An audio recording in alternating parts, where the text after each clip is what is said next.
Presiden Prabowo Subianto mewanti-wanti Kejaksaan Agung hingga kepolisian untuk tidak mencari masalah ke orang kecil. Sebab ia menilai perilaku tersebut adalah perbuatan yang zolim dan tidak adil. Hal itu disampaikan Prabowo dalam penyerahan uang penggantian kerugian negara 13,25 triliun rupiah terkait kasus pemberian fasilitas ekspor CPO dari terdakwa korporasi di Gedung Kejaksaan Agung Jakarta Selatan pada hari Senin 20 Oktober 2025. Jangan mencari-cari perkara apalagi terhadap orang kecil. Orang kecil, orang lemah, hidupnya sudah sangat susah. Jangan diperberat oleh mencari-cari hal yang tidak perlu dicari, ucap Prabowo.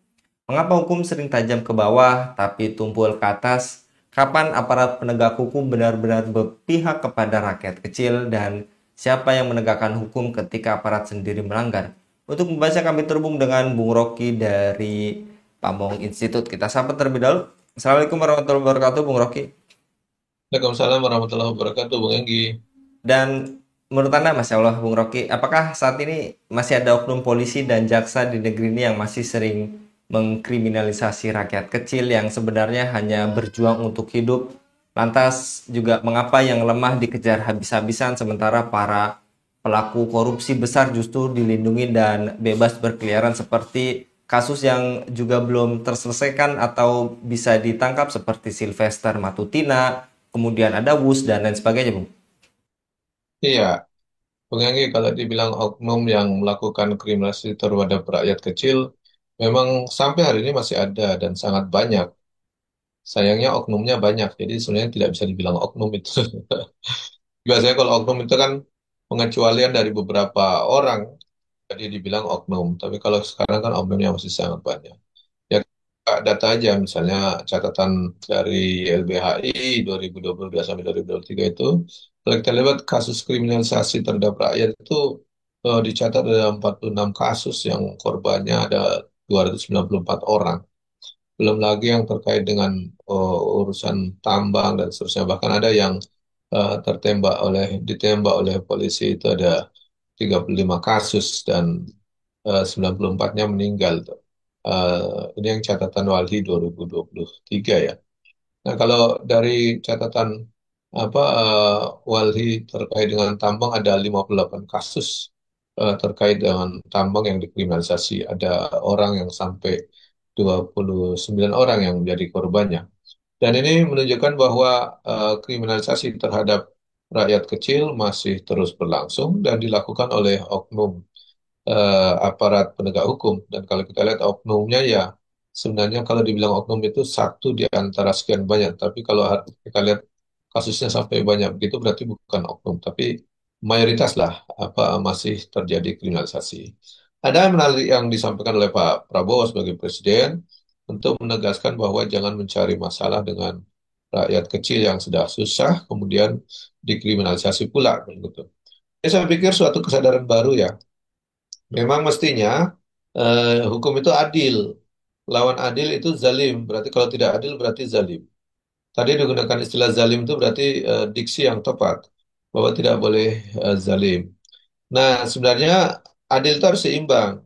Tidak boleh juga mengkriminalisasi rakyat kecil. Juga sebenarnya tidak boleh juga mengkriminalisasi rakyat yang besar. Jadi harusnya adil. Hanya memang lebih baik kalau tidak boleh mengkriminalisasi rakyat kecil karena rakyat itu sudah lemah malah dikriminalisasi. Nah, itu seperti yang disampaikan oleh Umar bin Khattab ketika menjadi khalifah. Dia mengatakan orang kecil yang lemah di sisi saya menjadi kuat dan orang yang kuat akan saya ambil haknya menjadi lemah ketika terjadi persoalan yang menimbulkan masalah ketidakadilan. Jadi adil di situ adalah meletakkan sesuai pada porsinya. Walaupun pada dasarnya tidak boleh mengkriminalisasi semuanya, baik rakyat kecil maupun rakyat besar, tetapi akan lebih adil kalau jangan sampai mengkriminalisasi rakyat kecil karena memang sudah susah, tambah lagi dibuat susah lagi dengan dikriminalisasi. Semestinya aparat penegak hukum itu idealnya tidak melakukan kriminalisasi dan jalan di atas hukum dengan benar. Dan itu yang mestinya kita harapkan. Begitu, Bung Enggi. Dan yang telah tadi Anda paparkan, apakah para penegak hukum kita hari ini masih pantas dijadikan teladan yang bersih dari suap, berani melawan mafia hukum dan benar-benar mengayomi rakyat? Ataukah mereka justru larut dalam sistem yang korup dan kehilangan nurani kemanusiaan, Bung? Yang tadi Anda sampaikan kalau oknum hanya harusnya satu, tapi ini oknum dari sekian banyak, Bung. Iya, jadi kalau kita lihat hari ini APH kita, aparat penegak hukum kita, itu masih apa di distempeli dengan pelaksanaan yang dibilang tajam ke bawah, tumpul ke atas, ganas atau cepat kepada lawan-lawan, tetapi dengan teman sendiri dia tidak tegas. Gitu. Jadi itu bisa kita lihat di berbagai kasus ya, terutama kasus penegakan hukum. Kalau ada teman sendiri sebagai aparat yang melanggar, itu hukum jadi tidak tegak itu. Apalagi lawan pelanggarannya itu, lawan kasusnya itu aparat hukum tersebut melawan rakyat biasa, tentu hilang itu. Misalnya kasus kriminalisasi yang terjadi, misalnya ada pemukulan terhadap mahasiswa atau apa gitu, itu bisa hilang itu, tidak jalan terus itu. Artinya kalau yang berpersoalan itu teman sendiri itu jadi sulit. Artinya tumpul kepada kawan sendiri, tapi tajam kepada lawan-lawan. Dan itu terjadi dengan praktek di politik juga itu. Jadi justru aparat penegak hukum hari ini terseret-seret ke persoalan politik. Jadi kalau kita lihat dia jadi di dekat dengan kekuasaan, dia juga tumpul kepada penguasa, tapi tajam kepada rakyat. Jadi kalau kita lihat mencari teladan itu menjadi sangat sulit itu. Bagaimana teladan itu bisa nampak kalau kita lihat eh, justru tidak ada oknum yang bisa memberikan teladan itu. Apalagi kalau kita bilang harus semuanya memberikan teladan, oknumnya saja dijadikan teladan sulit. Kita kehilangan lah. Misalnya kalau dulu ada Kapolri yang namanya Hugeng, itu kan orang bisa menjadikan teladan itu bahwa anaknya sendiri misalnya mau menerima hadiah itu tidak boleh. Jadi hidupnya juga sangat bersahaja, sangat sederhana dan bahkan sampai pensiun pun beliau hidup dalam kesederhanaan. Nah, itu kalau kita lihat sampai hari ini mungkin tidak ada itu polisi Hugeng. Makanya ada gium yang mengatakan polisi baik itu hanya Hugeng dan polisi tidur gitu, atau patung polisi gitu. Jadi ini menunjukkan bahwa memang aparat penegak hukum kita sulit kita jadikan teladan untuk menegakkan hukum, apalagi teladan di tengah-tengah masyarakat untuk melakukan praktek-praktek yang lebih baik dalam proses keadilan maupun melakukan kezaliman. Apalagi kita bisa melihat dia kehilangan hati nurani. Jadi berani sekali dengan rakyat kecil dan tega. Kita bisa melihat kasus-kasus yang terjadi misalnya pada aksi lalu, ojol yang terjatuh kemudian dilindas oleh rantis, ada kendaraan taktis polisi yang semestinya sudah berhenti dan semestinya bisa dihindari, tetapi justru dilindas. Ini menunjukkan bahwa hati nurani sudah hilang. Ini karena, nah, apalagi kita mau berharap pada keteladanan kalau nurani saja sudah hilang. Tapi ini menjadi catatan serius untuk memperbaiki bagaimana kita ke depan menciptakan aparat penegak hukum yang bisa jadi teladan, walaupun mungkin sekedar oknum, tetapi minimal ada. Begitu, Bung Enggi. Apa artinya hukum masih tunduk pada uang dan kekuasaan sehingga keadilan hanya milik mereka yang mampu membayar maupun punya kuasa, Bung? Bahkan beberapa pekan lalu ada warga negara asing yang mengeluhkan pelayanan di negeri kita ini, Bung, terkait aparat penegak hukum. Iya, itu nampak bahwa hukum hari ini memang eh, dikategorikan tidak adil, aparat penegak hukumnya juga tidak adil, dan juga controllingnya juga lemah. Jadi kalau kita bisa melihat ada tiga kelemahan hukum yang terjadi di negeri ini. Yang pertama dari segi hukumnya itu sendiri, memang kita sulit berharap kepada keadilan dari hukum itu sendiri, yaitu norma-normanya atau aturan-aturan hukumnya. Kenapa begitu? Ya dia berpihak kepada oligarki atau berpihak kepada pihak-pihak yang membuat hukum itu sendiri. Kita tahu bahwa dalam sistem demokrasi hukum itu bisa dibuat oleh DPR, oleh manusia-manusia yang pada dasarnya banyak bermasalah. Kemudian mereka kemudian disahkan. Jadi norma hukumnya sendiri kita ingin mencari keadilan sulit karena memang sudah ada keberpihakan dalam pembuatan norma hukum itu sendiri. Yang kedua dalam eh, penegakannya. Penegakannya itu tentu ketika berhadapan dengan para penguasa dan orang-orang yang punya kekuasaan, hukum itu jadi tumpul. Karena memang kita tahu bahwa saling berhubungan erat antara penegak hukum yang berkarir dengan para politisi yang memberikan apa rekomendasi untuk bisa berkarir lebih jauh. Misalnya kita contoh misalnya seorang Kapolri itu kan harus mendapat fit and proper dari DPR. Tentu dia harus baik-baik dengan DPR. Dan seterusnya dan seterusnya. Aparat-aparat penegak hukum seperti ini tentu akan ya lebih nyaman ketika tidak berhadapan-hadapan dengan orang yang lebih tinggi posisinya. Dan ini lebih parah lagi, yang lebih tinggi posisinya itu tunduk pada oligarki, yaitu orang segelintir orang yang punya kekuasaan maupun segelintir orang yang punya uang.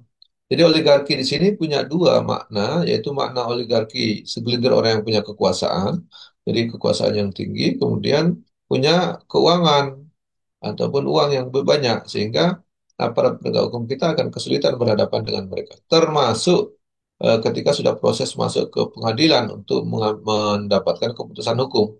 Jadi ada tiga proses di situ, dari proses pembuatan hukumnya sendiri sudah bermasalah karena akan dibuat oleh para politisi yang juga banyak bermasalah di DPR dengan bersama-sama dengan pemerintah atau eksekutif yang akan menetapkannya.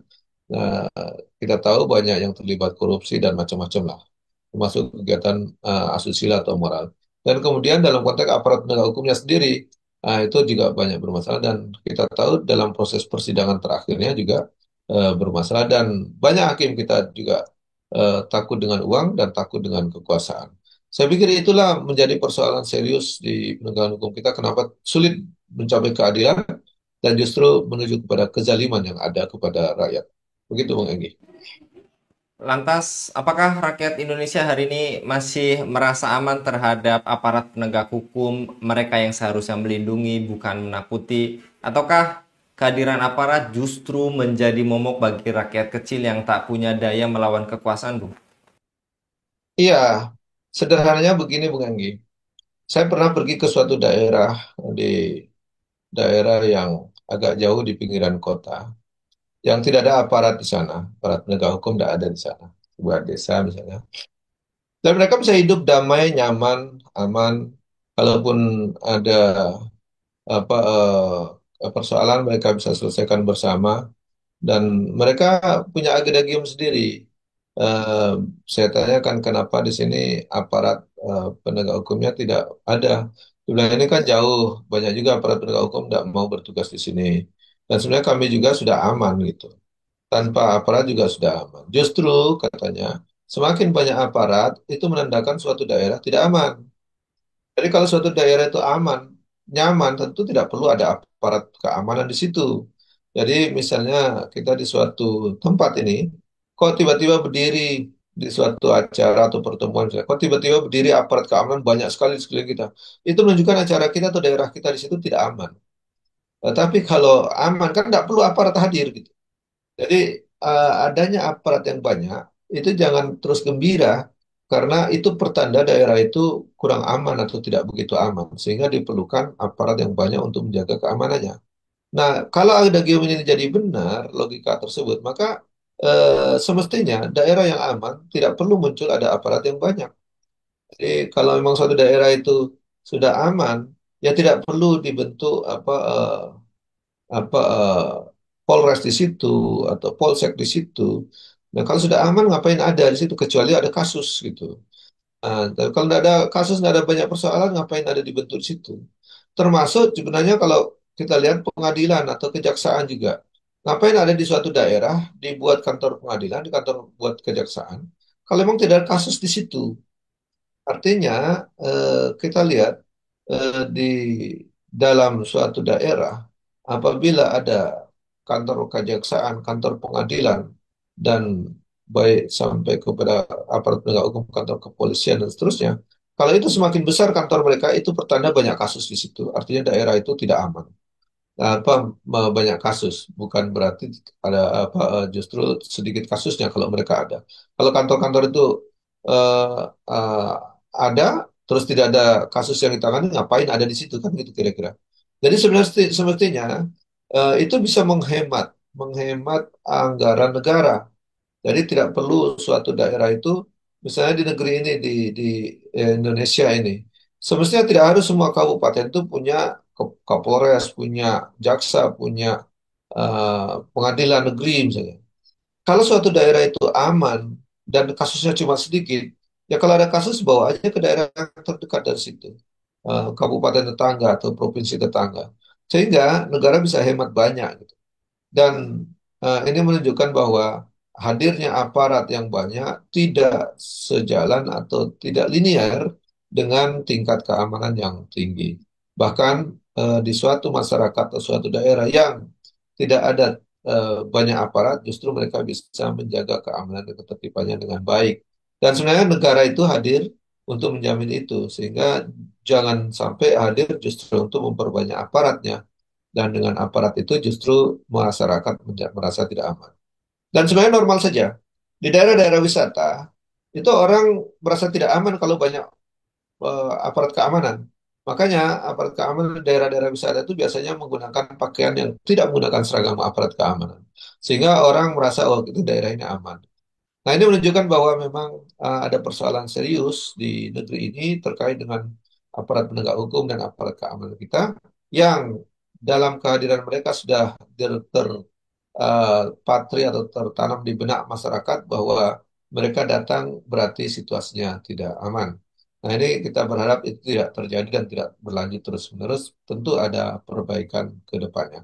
Demikian, Bung Enggi.